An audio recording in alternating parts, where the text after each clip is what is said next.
미국 연방하원 중국 특위위 위원장인 존 물리나 의원과 민주당 간사인 라자 크리슈나무디 의원이 공동 성명을 내고 중국군의 타이완 포위 훈련을 비판했습니다.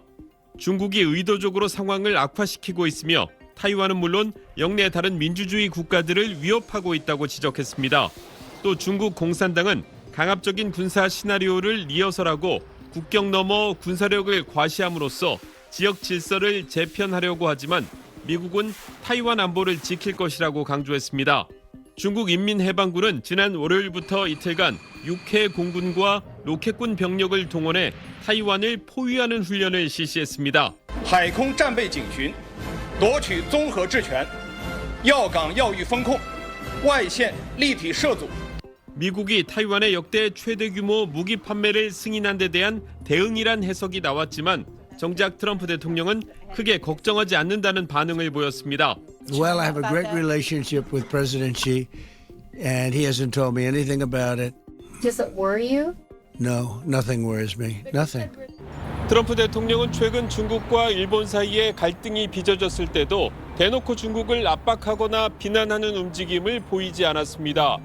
워싱턴에서 SBS 김용태입니다. 타이완 해협에 들어선 중국군 함정의 함포 실사격 훈련입니다. 중국군이 오늘부터 이틀간 정의의 사명이라 이름 붙인 타이완 포위 훈련에 돌입했습니다. 6회 공군과 로켓군 병력이 해상과 공중에서 타이완 주변 5구역을 에워싸는 작전 지도도 공개했습니다. 海空战备警巡夺取综合治权要岗要域风控外线立体射阻等 유사시 미군 등 외부 군사 지원과 에너지 수입을 차단해 타이완 고립을 노린 작전입니다. 我们的风控演习呢，是向台独分裂分子发出了一个明确的信号，就是台独是死路一条。 중국군은 또 이번 훈련은 외부 간섭 세력에 대한 엄중한 경고라고 강조했습니다. 중국 외교부는 미국을 직접 겨눴습니다. 지난 18일 110억 달러, 역대 최대 규모인 약 16조 원어치 미국산 무기를 타이완에 팔기로 승인한 걸 두고 미국이 무력으로 타이완을 돕는다면 자기 몸에 불을 지를 뿐이며 중미 충돌 위험을 높일 거라고 경고하는 글을 SNS에 올렸습니다. 타이완은 중국을 강하게 규탄하며 무장 병력을 배치하는 등 대응에 나섰습니다. 对于这种不理性的挑衅行为，国防部表达强烈的谴责。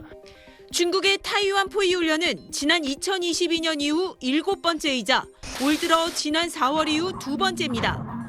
일본 다카이치 총리의 타이완 유사시 개입 시사 발언 이후 전투기 훈련 등으로 대일 압박 수위를 높여온 중국이 이번엔 대미 압박용 대규모 군사훈련에 나선 겁니다. 중국은 70여 년 전 미국의 개입으로 타이완 점령에 실패했던 과거의 중국이 아니라며 동북아 긴장을 높이고 있습니다. 베이징에서 SBS 권란입니다.